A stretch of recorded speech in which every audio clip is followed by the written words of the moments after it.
عزیزان گرامی وقار، نبی پاک صلی اللہ تعالیٰ علیہ وسلم کی صحبت اور ان کی معیت جن پاکیزہ نفوس کو ملی ہے وہ دنیا کے سب سے عظیم ترین لوگ ہیں۔ یعنی صحابیت کا درجہ جس نے پا لیا وہ قیامت تک پیدا ہونے والے انسانوں میں سب سے بہترین انسان ہیں۔ اسی لیے ان کے متعلق اللہ نے قرآن میں فرمایا اللہ ان سے راضی ہوا اور وہ اللہ سے راضی ہوئے۔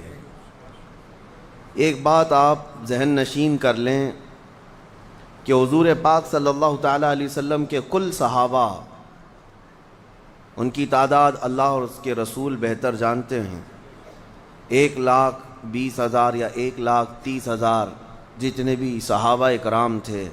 صحابی کون تھے، کیسے لوگ تھے، اس سلسلے میں آپ کے سامنے بات رکھتا ہوں۔ پہلی بات تو یہ ہے، صحابی کہتے کسے ہیں؟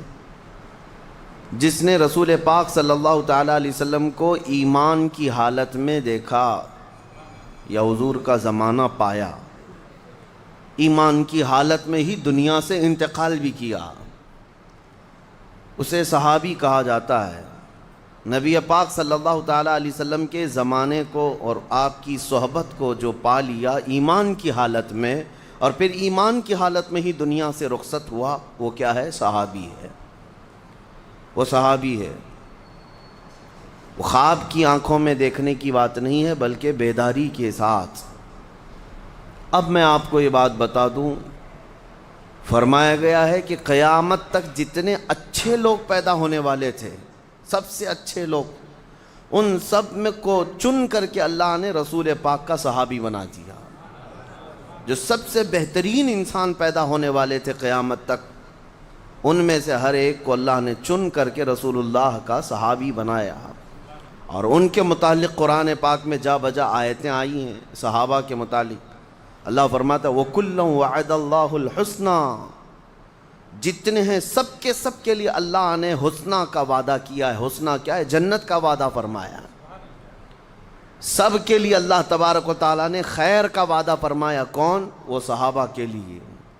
ان کی صفات بھی اللہ فرماتا ہے ان الذین یحبون، اللہ تعالیٰ فرماتا ہے ان اللہ یحب الذین یقاتلون فی سبیلہ صفا کأنہم بنیان مرصوص، بے شک اللہ تعالیٰ ان لوگوں کو بے حد پسند فرماتا ہے کہ جب یہ جنگ میں جاتے ہیں ایسی صف بناتے ہیں جیسے سیسا پلائی ہوئی دیوار ہو، مضبوطی تھی ان کے اندر۔ وَأَمْرُهُمْ شُورَىٰ بَيْنَهُمْ، ان کے آپس میں معاملہ شورا سے ہوتا ہے، مشورے سے ہوتا ہے۔ ان کی صفات قرآن پاک میں جگہ جگہ رب تعالیٰ نے فرمایا ہے، کئی جگہ پر رسول اللہ کے صحابہ کا ذکر آیا ہے۔ یہ آج میں آپ کے سامنے بات اس لیے رکھ رہا ہوں کہ صحابہ ہماری امت کی ایسی بنیادیں ہیں کہ اگر ان کو ہلا دیا جائے تو دین پورا مکمل ہمارا تزلزل کا شکار ہو جائے گا، کیونکہ حضور پاک صلی اللہ تعالیٰ علیہ وسلم سے جو کچھ بھی سنا، جو بھی حضور کی شریعت ہے، وہ سب پہنچانے والے کون ہیں؟ وہ صحابی ہیں۔ حضور اکرم صلی اللہ تعالیٰ علیہ وسلم کی ساری تعلیمات من و عن نقل کر کے امت تک پہنچانے کا جو کردار ادا کیا ہے وہ رسول اللہ کے صحابہ نے کیا ہے۔ اگر صحابہ کو تم نے مشکوک بنا لیا تو پھر تمہارا دین پورا مشکوک ہو جائے گا، دین کے اندر شک پیدا ہو جائے گا۔ اسی لیے قاعدہ ہے ہمارے دین کا الصحابۃ کلہم عدول، جتنے صحابہ ہیں سب کے سب عادل ہیں، پرہیزگار ہیں، ان میں کسی سے جھوٹ کا شائبہ بھی ہم نہیں رکھتے۔ عزیزان گرامی وقار، یہ عقیدہ رکھنا ہر مسلمان کے لیے ضروری ہے، ورنہ اس کا دین کا نظام درہم برہم ہو جائے گا۔ اگر مثال کے طور پر کسی صحابی کے متعلق آپ شک رکھتے ہیں، بدگمانی رکھتے ہیں، نعوذ باللہ، تو مطلب یہ ہے کہ حضور کی تعلیمات اگر اس صحابی سے ہو کر کے آئی ہے تو وہ ساری تعلیمات کا بھی آپ انکار کر دیں گے، حضور پاک صلی اللہ علیہ وسلم کی ان حدیثوں کا بھی انکار ہو جائے گا۔ تو اس طرح ایک آدمی فلاں صحابی، ایک آدمی فلاں صحابی سے بغض رکھنے لگ جائے، خود رسول کریم صلی اللہ تعالیٰ علیہ وسلم کی حدیث سنو، اللہ اللہ فی اصحابی حضور صلی اللہ تعالیٰ علیہ وسلم فرماتے ہیں میرے صحابہ کے بارے میں اللہ سے خوف رکھو. خود نبی پاک نے فرمایا میرے صحابہ کے بارے میں اللہ سے ڈرو، اس لیے کہ جس نے میرے کسی صحابی کو گالی دی، حضور فرماتے ہیں اس نے مجھے گالی دی، اس نے مجھے ایذا دی ہے، تکلیف دی ہے. یہ نبی پاک صلی اللہ تعالیٰ علیہ وسلم کے صحابہ کیوں اس قدر معزز ہوئے کہ میرے آقا نے ان کی فضیلت میں یہاں تک فرما دیا کہ اگر تم میں سے کوئی احد پہاڑ کے برابر سونا خیرات کرے. احد پہاڑ جانتے ہیں مدینہ کے نواح میں مضافات میں واقع ہے، 10 کلومیٹر کے سراؤنڈنگ میں پھیلا ہوا پہاڑ ہے. ایک چھوٹی سی جگہ کا پہاڑ نہیں، 10 کلومیٹر لمبا چوڑا اکھنڈ ایک پہاڑ ہے. اس پہاڑ کے برابر اگر تم سونا خیرات کر دو، حضور فرماتے اور میرا کوئی صحابی جو کے دانے کے برابر خیرات کرے، تب بھی تمہارے سونے والی خیرات میرے صحابی کی خیرات کے برابر نہیں ہو سکتی. کتنی بڑی بات ہے. جو کے دانے کے برابر بھی اگر کسی صحابی نے خیرات کیا، ان کے اس عمل تک پوری امت نہیں پہنچ سکتی. کیوں؟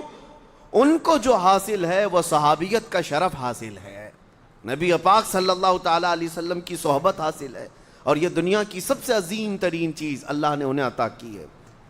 آپ سوچ سکتے ہیں کہ قرآن پاک میں اللہ تعالیٰ فرماتا ہے انما یرید اللہ لیذھب عنکم الرجس اہل البیت ویطہرکم تطہیرا. اللہ اپنے رسول کے متعلق یہ فرماتا ہے اللہ یہ چاہتا ہے کہ رسول آپ کا گھرانہ خوب صاف ستھرا ہو، ہر طرح کی آلائش، ہر طرح کی برائی رسول کے گھر سے دور کی اللہ نے.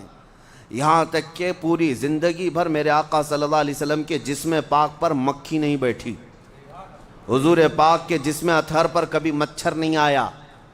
میں آپ کو بتا رہا ہوں نبی پاک صلی اللہ تعالیٰ علیہ وسلم کی زندگی بھر مچھر اور مکھی نہیں، بلکہ اجلہ علماء کا یہ ماننا بھی ہے کہ نبی پاک صلی اللہ تعالیٰ علیہ وسلم کی پرچھائی کبھی زمین پر نہیں پڑتی. کیوں؟ ان تمام چیزوں سے اللہ نے اپنے رسول کو پاک رکھا ہے، عام لوگوں کی طرح نہیں رکھا.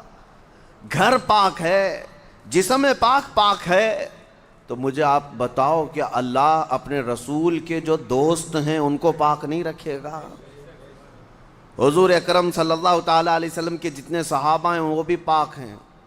ہم نے دیکھا ہے زندگی میں بہت مرتبہ ایسا ہوتا ہے کہ آپ کو بلیم آپ کے عمل کی وجہ سے نہیں لیکن آپ کے دوستوں کی وجہ سے بھی کیا جاتا ہے.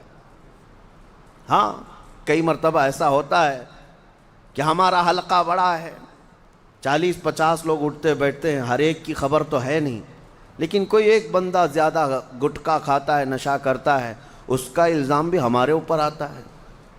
کیوں؟ ارے ان کے ساتھی تو ایسے ہیں، ان کے ساتھی تو ایسے ہیں. تو ساتھی کا برا ہونا بھی ہمارے اوپر الزام آتا ہے. اس لیے رب تعالیٰ نے رسول کے ایک ساتھی کے اندر بھی کوئی عیب نہیں رکھا کہ کہیں دنیا یہ نہ کہے کہ رسول کے ساتھی بھی ایسے تھے. نہیں، بلکہ ان کا حال تو یہ تھا، اللہ اکبر. ہاں ان کا پاسٹ کیا تھا، ان کا ماضی کیا تھا، اس سے مجھے کلام نہیں اور نہ ہی کرنا چاہیے. لیکن اللہ نے جب انہیں ایمان کی دولت عطا کی، رسول کی صحابیت عطا کی، تو ان کا حال کیا ہے؟ ایک عرب نے آدمی کا بول بالا کر دیا، خاک کے ذروں کو ہمدوش سریا کر دیا. خود نہ تھے جو راہ پر اوروں کے ہادی بن گئے، کیا نظر تھی جس نے مردوں کو مسیحا کر دیا. نبی پاک صلی اللہ تعالیٰ علیہ وسلم کی نگاہ کیمیا اثر نے ان صحابہ کو کس بلند مقام پر پہنچایا، کس بلند مقام پر. وہ اپنی قوم کی نہیں پوری کائنات کے محافظ بن گئے، عورتوں کی عزت کے محافظ بن گئے، امانتوں کے امین بن گئے. ہر چیز میں آپ کو بتاؤں وہ اخلاق و کردار صحابہ میں ڈالے کس نے تھے جو دنیا آج بھی اس کی مثالیں لانے سے عاجز ہے، مثالیں لانے سے عاجز ہے. ہزار تم آج بڑی بڑی آرگنائزیشن دیکھ لینا ہیومینٹی کے سلسلے میں اور ہیومن بینگ کے نام پر، موسم کے متعلق اور انسانوں کے متعلق. میں آپ کو دونوں مثالیں آپ کو بتاتا ہوں. نبی پاک صلی اللہ تعالیٰ علیہ وسلم کے صحابہ جو پہلے مکہ مکرمہ میں ان کے اخلاق کیا تھے، کردار کیا تھے، وہ الگ مسئلہ. لیکن آپ کو بتاؤں، ایک صحابی حضور کے دربار میں بیٹھے ہیں اور دیگر صحابہ بھی ہیں. ایک مہمان حضور کے آئے. نبی پاک صلی اللہ تعالیٰ علیہ وسلم نے ارشاد فرمایا، آج میرے مہمان کی مہمان نوازی کوئی کرے گا؟ ایک صحابی، انصاری صحابی ہیں، اٹھے اور کہا یا رسول اللہ میں اپنے گھر لے جاتا ہوں. پوچھا بھی نہیں گھر میں کچھ ہے بھی کہ نہیں، لیکن دم بھر لیا کہ رسول کا مہمان ہے، میں لے کے جاتا ہوں. وہ حضور صلی اللہ تعالیٰ علیہ وسلم کے مہمان کو لے کر کے اپنے گھر آئے. جب گھر آئے تو بیوی کو کہا کہ نبی پاک صلی اللہ تعالیٰ علیہ وسلم کے مہمان گھر پر آئے ہیں. بیوی نے کہا میاں بتاتے تو، گھر میں پکا ہوا کھانا کچھ بھی نہیں ہے، ایک آدمی کا کھانا باقی ہے بس، اور میرے 2 بچے ہیں اور میں ہوں، آپ ہیں، ایک ہی آدمی کا کھانا باقی ہے، مہمان کا کیا کیا جائے؟ تو سنو، خاتون خود ہی مشورہ دیتی ہیں. یہ صحابہ کا گھر ہے. بیوی خود کہتی ہے چلو کوئی بات نہیں، آپ نے دعوت دے کر بلا ہی لیا ہے تو ایک کام کریں، میں اپنے بچوں کو تھپکی دے دے کر کے سلا دوں گی، سو جائیں گے بچے، اور جب دسترخوان پر میں کھانا رکھوں تو چراغ بجھا دینا اور آپ کھانے جیسی حرکت کرتے رہنا، منہ چباتے رہنا، کھانا مت، تاکہ رسول اللہ کا مہمان پیٹ بھر کر کھانا کھا لے. میں اور آپ کل دیکھیں گے کھانا، ہم رسول اللہ کے مہمان کو پورے کھانے کو پروس دیتے ہیں. کیسا طریقہ تھا.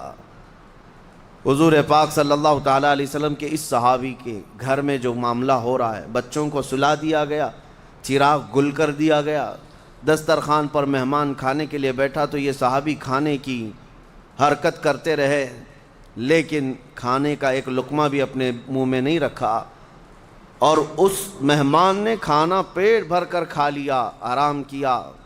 صبح جب مسجد نبوی حضور صلی اللہ علیہ وسلم کے پاس یہ لے کر کے پہنچے، نبی پاک صلی اللہ علیہ وسلم کھڑے ہو گئے اور کہا مرحبا، تو نے میرے مہمان کے ساتھ جو رات میں سلوک کیا وہ جبرائیل امین نے مجھے بتایا.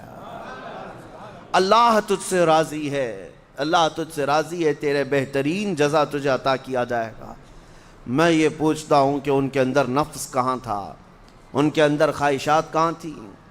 یہ رسول کے وہ صحابہ جو ایثار اور قربانی کے اعلیٰ مثالیں دنیا کو دے چکے ہیں، لیکن اس کی مثال دنیا لانے سے عاجز ہے. اور جنگ کے میدانوں میں بھی پانی اپنے لیے نہیں، پہلے اپنے زخمی بھائی کے لیے قربان کرتے. گھر میں اگر کوئی تحفہ آ جائے تو پڑوس پر نچھاور کر دیتے. یہ معاشرہ، یہ سوسائٹی میرے رسول نے بنایا. ان صحابہ کو اعلیٰ کردار تک پہنچایا گیا ہے. علم میں ان کا کوئی ثانی نہیں، عمل میں ان کا کوئی ثانی نہیں، اور جب حکومت کرنے کے لیے بیٹھ گئے تو قیصر و کسریٰ بھی گھٹنے ٹیکنے پر مجبور ہو گئے. دنیا کو میرے رسول کے غلاموں نے سکھایا آداب زندگی ہوتی کیا ہے، آداب معاشرت کیا ہے. یہ میرے رسول کے غلاموں نے دنیا کو بتایا. پارلیمنٹ کا نظام کس نے لایا ہے؟ یہ رسول اللہ صلی اللہ علیہ وسلم کے یہ سچے غلام صحابہ. حکومت کرنے کا انداز لوگوں کو دکھائے، عدالت کا انداز دکھایا، اور چھوٹے اور بڑے کا فرق مٹایا. جانتے ہو حضرت عمر فاروق کے رعب و دبدبے سے قیصر و کسریٰ کانپتے تھے. ہاں، ڈر کے مارے پوری فوجیں تھراتی تھی. عمر ابن خطاب کا نام. لیکن مسجد میں ایک بار کھڑے ہو کر کے پوچھنے لگے کہ اے لوگوں، اگر میں اپنا کوئی نیا طریقہ شروع کر دوں، رسول اللہ کا طریقہ چھوڑ دوں، تو آپ کا کیا مشورہ؟ میرے پیچھے چلو گے یا کیا تمہارا کام ہوگا؟ ایک دیہات کے رہنے والے غریب صحابی کھڑے ہو گئے. کہا اے عمر، جب تک آپ رسول اللہ کے پیچھے چل رہے ہماری گردنیں جھکی ہیں، اور جہاں ایک قدم بھی تمہارا ہٹا ہماری تلوار ہوگی اور تمہارا جسم ہوگا، ہم مقابلہ کریں گے.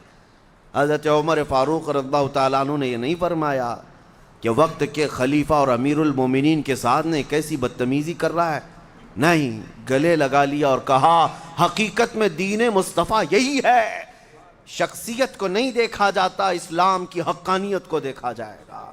عزیزان گرامی وقار، وہ صحابہ کے مزاج میں آج آپ کے سامنے اس لیے عرض کر رہا ہوں کہ صحابہ نے سچے چہرے کو میرے مصطفیٰ کے دین کے، اللہ کی اس دین کے پوری کائنات میں پیش کیا ہے۔ آپ کو ایک بات میں بتاؤں، جب نجاشی بادشاہ کے سامنے صحابہ کا ایک قافلہ گیا تھا، وہ حبشہ کا رہنے والا بادشاہ، عیسائی بادشاہ ہے، اور اس کے بعد جب یہ وفد گیا صحابہ کا کہ ہم یہاں رہنے کے لیے آئے ہیں، ہمیں پناہ دی جائے، مکہ والے بڑا ظلم کرتے ہیں، اس نجاشی بادشاہ نے کچھ سوالات کیے تھے۔ سب سے پہلے حضرت جعفر طیار یہ محفل میں حاضر ہوئے بادشاہ کے سامنے، بادشاہ نے پوچھا بتاؤ تو صحیح تمہارا دین ہے کیا، اس دین کی اسپیشلٹی کیا ہے، خصوصیت کیا ہے؟ حضرت جعفر طیار نے ایک ہی جملے میں اپنے دین کی ڈیفینیشن بتائی تھی، ایک جملے میں انہوں نے یہ ارشاد فرمایا تھا، ہمارا رسول وہ ہے جو مخلوق کی عبادت سے نکال کر خالق کی عبادت پہ لگاتا ہے۔ بس یہ دین کی ڈیفینیشن ہے، مخلوق کی عبادت سے نکال کر، کوئی بھی مخلوق کی عبادت نہیں، کوئی نہیں، چاہے کوئی اوتار سمجھے، چاہے کوئی کچھ سمجھے، ہے تو مخلوق۔ میرا دین یہی ہے، اس کی خصوصیت یہی ہے کہ یہ مخلوق کی عبادت سے نکال کر خالق کی عبادت پر لگاتا ہے۔ اب میں جو مسئلہ عرض کرنے آیا ہوں میرے عزیزو، صحابہ کا بڑا احسان امت پر ہے، بڑا احسان امت پر ہے۔ دین کا سچا چہرہ اگر وہ لے کر نہ چلتے تو دین کا نظام کیا ہوتا؟ آپ کو میں بتاؤں، جب میرے آقا صلی اللہ تعالی علیہ وسلم کا آخری وقت تھا، سارا دین کس سے ہے؟ میرے نبی پاک سے۔ وہ جو نہ ہو تو کچھ نہ ہو، حضور پاک صلی اللہ تعالی علیہ وسلم سے سارا دین ہے۔ صحابہ بھی ہر چیز میں میرے نبی کے محتاج تھے، لیکن وہ واقعہ، وہ حالت کیسی ہوگی صحابہ پر جب نبی پاک صلی اللہ علیہ وسلم کا آخری وقت آ گیا، جب حضور اس دنیا سے رخصت ہونے والے تھے۔ اس وقت کے حالات کتابوں میں لکھیں، پڑھ کر آج بھی رونگٹے کھڑے ہو جاتے ہیں۔ بے انتہا محبت کرنے والے صحابہ جب حضور کو اخیر وقت میں علالت میں دیکھے، حضور مسجد میں نہیں تشریف لا رہے نماز پڑھانے کے لیے، اتنی طبیعت میں علالت، نبی پاک صلی اللہ تعالی علیہ وسلم کا آخری وقت جب آیا، جانتے ہیں جب روح حضور کی قبض کر لی گئی، ماں عائشہ صدیقہ کے حجرے میں تھے، سب سے پہلے جو حجرے میں داخل ہوئے حضرت ابوبکر صدیقہ ہے۔ آتے ہی نبی پاک صلی اللہ تعالی علیہ وسلم کی پیشانی اقدس کو بوسہ دیا اور اس کے بعد کھڑے ہو گئے۔ حضرت عائشہ کہتی ہیں اس وقت تک تو مجھے پتہ نہیں تھا کہ رسول پاک صلی اللہ علیہ وسلم دنیا سے رخصت ہو چکے۔ حضرت ابوبکر صدیق غم کے عالم میں اندر تھے، لیکن اس وقت صدیق اکبر کا دل اور سینہ کتنا مضبوط ہوگا جو ایک لمحہ دیدار رسول سے غافل نہیں ہوتے۔ انہوں نے یہ کہا، یا رسول اللہ، جو ہونا تھا اللہ کا وعدہ ایک بار ہو چکا، اب اللہ دوسری موت کبھی آپ پر نہیں لائے گا، دوسری موت تو اب نہیں آئے گی، جو موت کا درد تھا وہ آ کر چلا گیا۔ یہ کہہ کر کے حجرے سے باہر نکلے، اعلان کر دیا، اے صحابہ، اللہ کے نبی ہم سے رخصت ہو چکے۔ وہ اپنے رفیق اعلیٰ کے پاس چلے گئے۔ یہ وقت کیسا ہے، سب کے سب ٹھنڈے پڑ جائیں گے۔ جس پر سارا معاملہ ڈیپینڈ ہو وہ تھوڑا ہٹ جائے تو حالات کیا ہوتے ہیں پتہ ہے؟ یہاں ہم چھوٹی موٹی چیزیں دیکھتے ہیں، کسی ایک تنظیم کا صدر ہے، کسی ایک کمیٹی کا چیف ہے، اس کے ادھر ادھر ہونے سے پوری کمیٹی پر فرق پڑتا ہے۔ یہ تو پورے دین کا نظام تھا۔ جب رسول پاک صلی اللہ تعالی علیہ وسلم نے اپنی آنکھیں بند کر لی تو صحابہ پر کیا حالتیں تھی؟ جیسی اعلان ہوا سب ساکت و جامد تھے صحابہ، ان کے عشق کا مقام تھا، محبت کا تقاضا بھی تھا۔ حضرت عثمان غنی تو ایسے لگتے جیسے پتھر ہے، ان کو کوئی چونٹی کاٹے، کوئی ہاتھ مارے تو ہلتے تک نہیں تھے۔ کچھ صحابہ دیوار سے چپکے کھڑے تھے آسمانوں پر دیکھتے ہوئے۔ حضرت عمر کی کیفیت یہ تھی کہ تلوار نکال کر مدینے میں گھومتے تھے، خبردار کسی نے کہہ دیا کہ میرے نبی کا انتقال ہوا، میں اس کی گردن مار دوں گا۔ میرے رسول اللہ کی بارگاہ میں گئے، وہ آئیں گے، یہ ان کی محبت کا تقاضا تھا۔ سب الگ الگ انداز میں تھے، یہاں تک کہ حدیثوں میں موجود ہے مدینہ اتنا کبھی نہیں رویا جتنا اس وقت رسول پاک صلی اللہ علیہ وسلم کی آنکھیں بند ہوئی. اور صحابہ نے یہ بھی لکھا ہے اس دن سے زیادہ روشن کوئی دن ہی نہیں آیا مدینے میں جب میرے آقا صلی اللہ علیہ وسلم ثنیۃ الوداع کی گھاٹی سے مدینے میں آ رہے تھے. اس سے روشن دن کبھی مدینے میں آیا نہیں. اور مدینے والے کہتے ہیں اس سے زیادہ اندھیرا کسی دن آیا ہی نہیں جس دن میرے آقا نے مدینے کو رخصت کیا, دنیا سے رخصتی لے لی. اس سے زیادہ اندھیرا ہماری زندگی میں آیا ہی نہیں. اب سوچو دین کا نظام چلنا کیسے ہے. حضور پردہ فرما چکے, صحابہ کھڑے ہیں. اس وقت جس نے مشن اٹھایا, باغ ڈور سنبھالی, وہ صدیق اکبر کی ذات تھی. کھڑے ہوئے منبر پر لوگوں سے کہا, اے لوگو بتاؤ تم محمد صلی اللہ علیہ وسلم کی عبادت کرتے تھے یا اللہ کی عبادت کرتے تھے؟ سبوں نے کہا ہم اللہ کی عبادت کرتے تھے. تو حضرت ابو بکر صدیق نے کہا وہ اللہ کل بھی تھا, آج بھی ہے, ہمیشہ رہے گا. اور محمد صلی اللہ تعالی علیہ وسلم کے متعلق قرآن میں آیت ہے وَمَا مُحَمَّدٌ إِلَّا رَسُولٌ قَدْ خَلَتْ مِن قَبْلِهِ الرُّسُلُ. محمد تو اللہ کے ایک رسول ہیں, ان سے پہلے بھی رسول آئے. لیکن کیا رسول کے جانے کے بعد تم الٹے پاؤں پھر جاؤ گے؟ تو قرآن کی آیت ہے, اللہ فرماتا ہے کسی کا دین سے پھر جانا اللہ کو کوئی نقصان نہیں پہنچا سکتا. صحابہ کہتے ہیں اس دن ہم کو لگا یہ آیت کہاں تھی, اب تک ہمارے ذہن میں ہی نہیں آئی. سب کھڑے ہو گئے. حضرت ابو بکر نے کہا نماز کا وقت ہے, نماز قائم ہو. 2 دن تک نبی پاک صلی اللہ تعالیٰ علیہ وسلم کا جسم ناز حجرے میں رکھا ہوا تھا, 2 دن تک, اور نمازیں برابر وقت پر ہوتی رہیں. اسلامی احکام جیسے تھے ویسے ہی ہوتے رہے. حضور کی تدفین کا معاملہ آیا. صحابہ اکرام رضوان اللہ تعالیٰ علیہ مجمعین میں اب کون مشورہ کرے گا؟ اختلافات بہت ہوئے ہیں, لیکن کوئی اختلاف اس غلیظ قسم کا نہیں تھا کہ ایک دوسرے کو گالیاں دی جائیں. یہاں تک کہ میں آپ کو بتاؤں, یہ مسئلہ آج میں نے جمعہ میں چھیڑا ہی اس لیے ہے کہ آج اس کی ضرورت ہے. میں ابھی بتاتا ہوں. حضور کے وصال کے بعد جب آپ کی تدفین کا معاملہ آیا, غسل کے لیے صحابہ میں اختلاف ہوا کہ غسل دینا چاہیے کہ نہیں دینا چاہیے, اور دے گا تو کون دے گا؟ نبی پاک صلی اللہ علیہ وسلم کے جسم پاک کو. صحابہ کہتے ہیں ہم حجرے میں کھڑے تھے, آدھے کہہ رہے تھے کہ غسل دینا ہے اور آدھے کہہ رہے تھے نہیں دینا. اختلاف ہے یا نہیں ہے؟ فرماتے ہیں اچانک ہمیں اونگ آئی, سب جتنے تھے وہاں پر اونگ آئی, جیسے جھپکی لگتی نیند.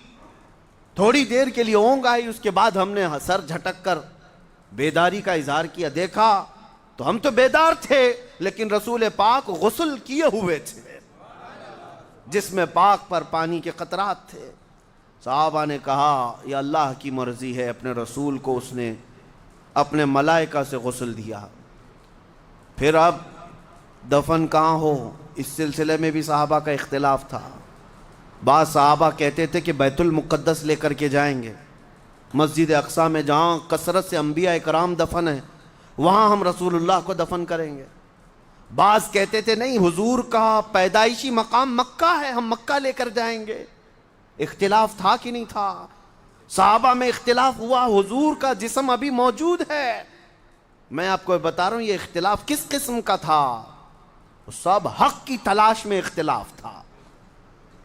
اس کے بعد صدیق اکبر رضی اللہ تعالیٰ عنہ اور کچھ صحابہ نے کہا ہم نے رسول اللہ صلی اللہ علیہ وسلم سے یہ حدیث سنی ہے, اللہ کے نبی وہیں دفن ہوتے ہیں جہاں ان کی روح قبض کی جاتی ہے, جہاں ان کا انتقال ہوتا ہے نبیوں کا اسی جگہ وہ دفن ہوتے ہیں. تو اس بات پر پھر صحابہ کا اتفاق ہوا, اور نبی پاک صلی اللہ تعالیٰ علیہ وسلم حجرہ عائشہ صدیقہ میں انتقال فرمائے تھے, اور اسی حجرے میں آج تک میرے آقا آرام فرمائے. تدفین کا معاملہ تھا, بغلی قبر کھودی جائے کہ صندوق والی قبر کھودی جائے. بعض صحابہ کہتے ہیں کہ صندوق والی قبر جو باکس ٹائپ کی ہمارے ہاں ہوتی ہے, اور ایک ہوتی ہے بغلی قبر جس کو لحد کہتے ہیں, ایل شیپ میں ہوتی ہے, یعنی قبر کھود کر کے پھر اندر کی طرف ایک اور کھڈا کھودا جاتا ہے اور میت کو اس طرف رکھ کر کے پھر قبر کو بند کر دیا جاتا ہے. حضور پاک صلی اللہ تعالیٰ علیہ وسلم کی قبر انور کے لیے بھی اختلاف ہوتا رہا. پھر صحابہ نے کہا نبی پاک صلی اللہ تعالیٰ علیہ وسلم نے اپنی زندگی میں اس کا اظہار فرمایا تھا کہ بغلی قبر اچھی ہوتی ہے، مجھے پسند ہے، پھر بغلی قبر کھودی گئی۔ ہر چیز کا اختلاف رسول پاک کی حدیث پر جا کر ختم ہو جاتا تھا۔ اب میں آپ کو بتاؤں اس کے بعد دین کا نظام کون چلایا؟ حضور اکرم صلی اللہ تعالیٰ علیہ وسلم اس دنیا ظاہری سے پردہ فرما چکے، وہ اپنی قبر انور میں گئے تو دین کا نظام کیا ٹھپ پڑ گیا، ختم ہو گیا؟ سب نمازیں بند، اذانیں بند نہیں، کچھ تو منکرین ہوئے بھی، لیکن جہاد کر کے صدیق اکبر نے ہر ایک کا قلعہ ختم کیا اور میرے مصطفیٰ کے دین کو لے کر آگے بڑھتے رہے، اتنا آگے بڑھتے رہے، اتنا آگے بڑھتے رہے کہ صحابہ کی زندگی میں ہی اسلام پوری کائنات میں روشنی کے طور پر پھیل چکا تھا۔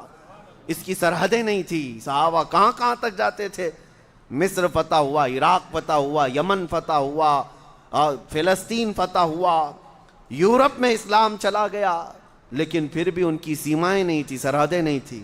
آپ کو بتاؤں 1400 سال پہلے صحابہ کا حال یہ، عقبہ بن نافع عمرو بن عاص کے ساتھ مصر فتح کرنے والے گورنر ہیں، وہ سپہ سالار ہیں، عقبہ بن نافع یہ جرنیل ایک دن گھوڑا لے کر رات کے وقت اندھیرے میں نکل پڑے، چند ساتھی بھی پیچھے آئے، 14ویں کا چاند طلوع ہے، 1400 سال پہلے کی بات کر رہا ہوں، 14ویں کا چاند طلوع ہے، عقبہ بن نافع گھوڑے کو ایڑ لگاتے اور اچھال دیتے تھے، گھوڑا اچھلتا تھا پھر نیچے آتا تھا، اچھلتا تھا پھر نیچے آتا تھا۔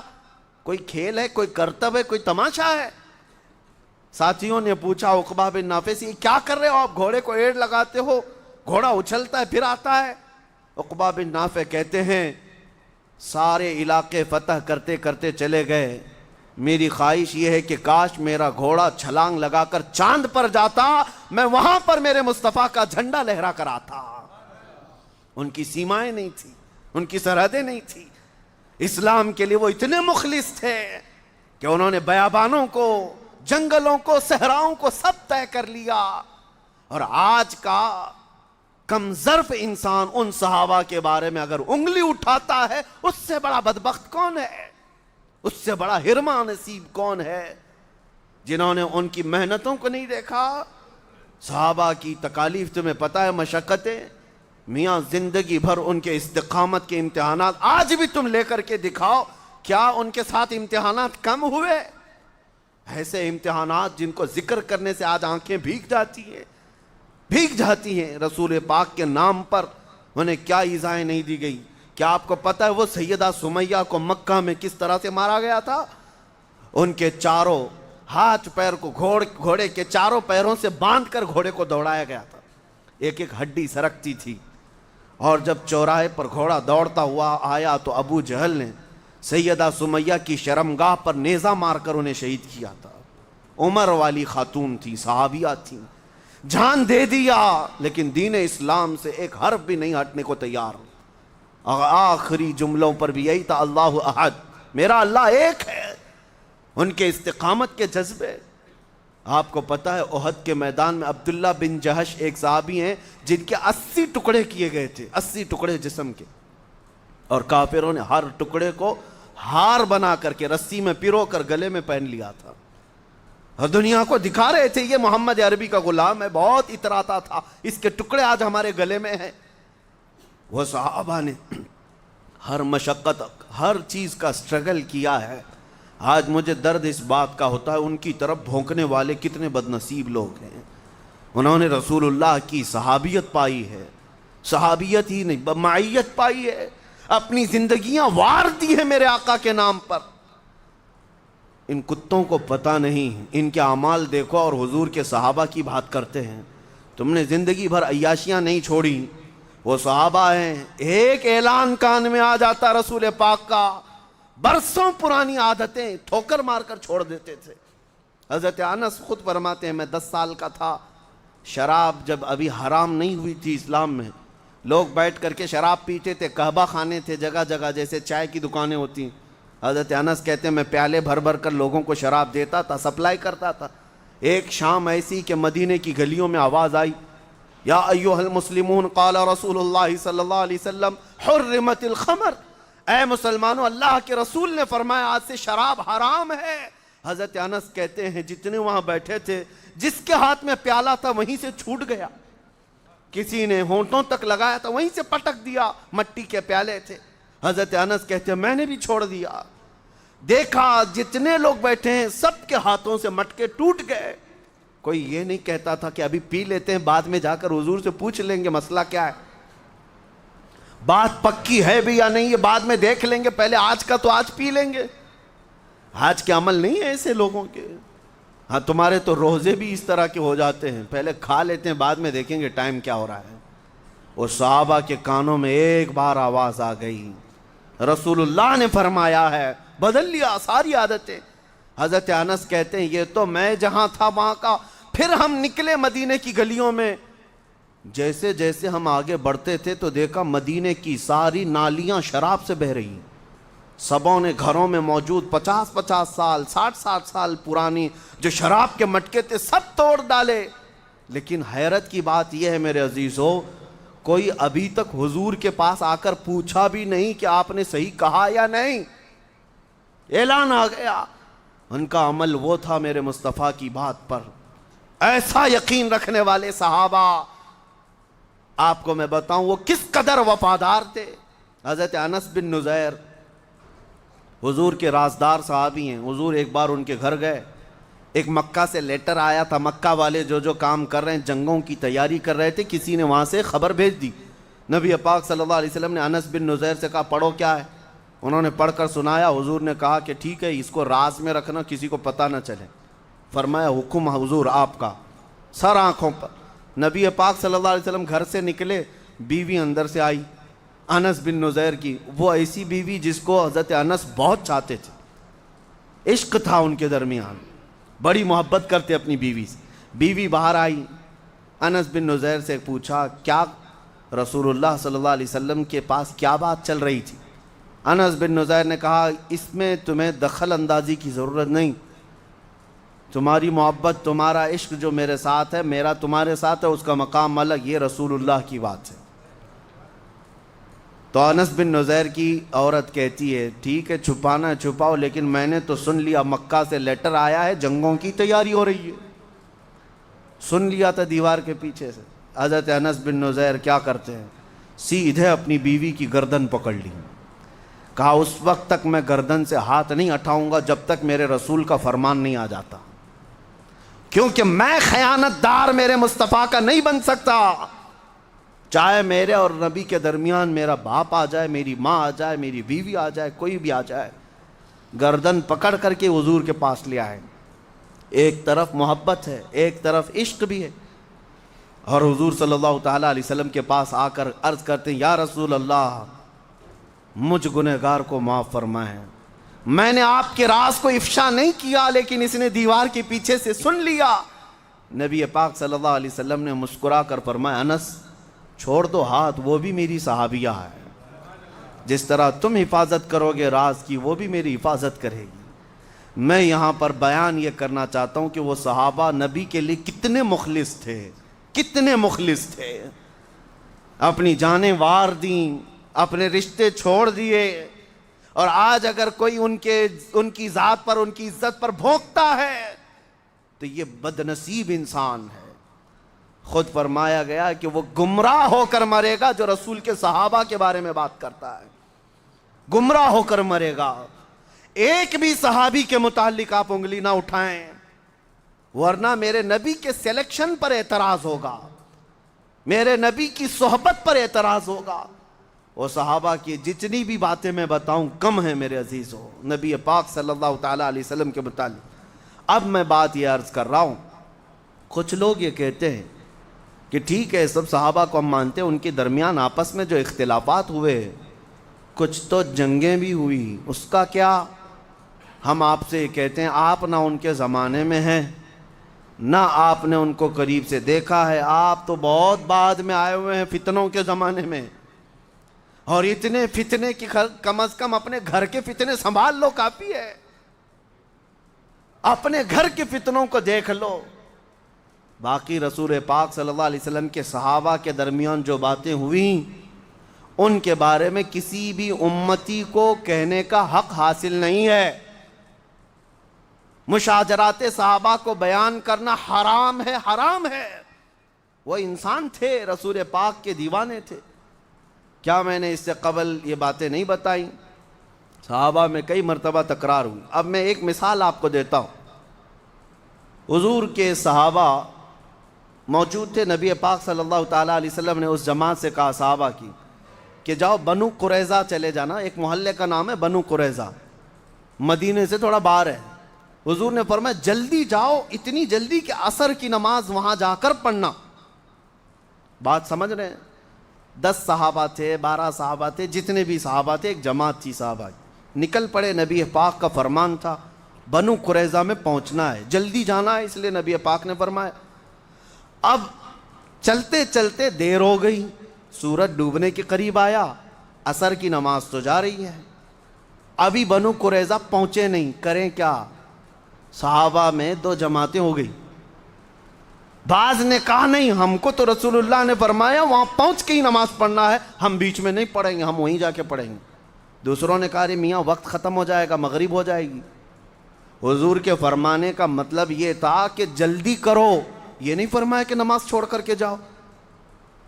دونوں صحابہ میں آپس میں اختلاف، تو جن میں اختلاف ہوا، بعض نے کیا کیا، بعض نے کہا ہم یہاں نماز پڑھ لیں گے۔ حضور کے فرمانے کا مطلب یہ تھا کہ جلدی جاؤ، جلدی جانے کے لیے حضور نے فرمایا ہے۔ دوسروں نے کہا نہیں ہم نہیں پڑھیں گے، اس لیے کہ حضور نے فرمایا وہیں جا کر عصر پڑھنا۔ تو آدھے چلے گئے، آدھے نماز پڑھ لیے، اور جو آدھے چلے گئے تو سورج ڈوب گیا، عصر قضا ہو گئی، پھر مغرب ہوئی، پھر انہوں نے قضا کر لیا۔ اب یہ مسئلہ تو حضور کے پاس پیش ہوگا نا، حضور تو موجود تھے۔ نبی پاک صلی اللہ تعالیٰ علیہ وسلم کے پاس یہ مسئلہ پیش کیا گیا۔ دونوں جماعت کے صحابہ نے کہا ہم نے نماز پڑھ لی، انہوں نے نماز نہیں پڑھی۔ نہیں پڑھنے والوں نے کہا یا رسول اللہ آپ کا فرمان تھا، ہم نے اس پر عمل کیا۔ تو نبی پاک صلی اللہ علیہ وسلم نے دونوں کا مقدمہ سنا اور ارشاد فرمایا میرے صحابہ کی یہ دونوں جماعتیں حق پر ہیں، دونوں صحیح ہیں۔ ایک نے ظاہر پر عمل کیا اور ایک مقصد کو سمجھ گیا۔ صحیح ہے، جنہوں نے نماز پڑھ لی انہوں نے سمجھا کہ حضور کا فرمانے کا مطلب یہ تھا کہ جلدی پہنچیں، وہ مقصد کو سمجھ گئے تھے، نماز پڑھ لیے۔ دوسرے صحابہ انہوں نے ظاہری لفظ کو دیکھا، حضور نے فرمایا نہیں وہاں جا کر پڑھنا، تو اس فرمان پر انہوں نے عمل کیا ہے، لیکن ہے تو دونوں رسول کے طریقے پر ہی، حضور کی محبت میں ہی عمل کیا ہے۔ تو صحابہ کرام رضوان اللہ تعالیٰ علیہ مجمعین کے درمیان اگر کوئی اختلاف ہوا ہے تو مقصد صرف اللہ کی رضا حاصل کرنا رہا ہے، دونوں کا بھی۔ یہ نہیں کہ اپنی حکومت حاصل کرنا ہے، یہ نہیں کہ اپنی بڑھوتری بیان کرنی ہے یا اپنا غلبہ بیان کرنا ہے، نہیں، دونوں کا مقصد اختلاف میں یہی ہوتا رضا الہی حاصل کرنا ہے، رسول کے طریقے تک پہنچنا ہے۔ اس لیے میرے عزیزو، ان کے درمیان جو بھی معاملات ہوئے ہیں، آج سوشل میڈیا پر بہت سارے مناظرین بیٹھے ہوئے ہیں، ہاں مناظرہ کرنے والے چوک پر، کٹے پر، گلی کے نکڑ پر بیٹھ کر کے وہ صحابہ پر باتیں کر رہے ہیں، بڑے بڑے صحابہ اکرام کے بارے میں کلام کر رہے ہیں۔ ان کی حالتیں ایسی ہیں کہ ان کو وضو کے 4 فرض برابر ٹھیک سے معلوم نہیں، اور صحابہ کا ایمان ناپنے چلے۔ ان سے اگر ابھی جا کر کے پوچھیں کہ غسل کی سنتیں کیا ہیں، انہیں وہ پتہ نہیں، اور یہ صحابہ کے ایمان کے بارے میں بات کر رہے ہیں۔ وہ نبی پاک صلی اللہ تعالیٰ علیہ وسلم کی شریعت کے پلر ہیں، صحابہ کھمبے ہیں، ان کھمبوں میں سے ایک بھی کریک ہوگا تو چھت نیچے آ جائے گی۔ صحابہ کی حیثیت کو سمجھو۔ اب میں آخر میں یہی کہوں گا، میرے آقا صلی اللہ تعالیٰ علیہ وسلم کی اس حدیث پر اصحابی کالنجوم بأیہم اقتدیتم اہتدیتم، حضور نے فرمایا میرے سارے صحابہ تاروں کی مانند ہیں، جس تارے کی بھی اقتدا کرو گے ہدایت پا جاؤ گے، جس ستارے کی بھی پیروی کرو گے حضور فرماتے ہیں ہدایت پا جاؤ گے۔ اور الحمدللہ اہل سنت و جماعت کا موقف ہر زمانے میں یہی رہا کہ رسول اللہ کے صحابہ سب کے سب عادل ہیں، ثقہ ہیں، پرہیزگار ہیں، ان کے بارے میں کلام کرنا گمراہی ہے اور بدعقیدگی ہے۔ اسی لیے اہل بیت جو رسول اللہ کی آل ہے اس پر بھی انشاءاللہ میں کلام کروں گا۔ آج صحابہ کے بارے میں نے عرض کیا، یہ دونوں آنکھیں ہیں ہماری، اہل بیت رسول اللہ کی اور رسول اللہ کے صحابہ۔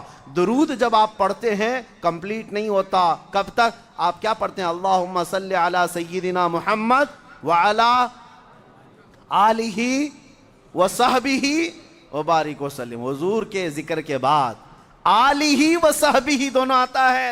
اے اللہ درود بھیج محمد صلی اللہ علیہ وسلم پر اور ان کی آل پر اور ان کے صحابہ پر۔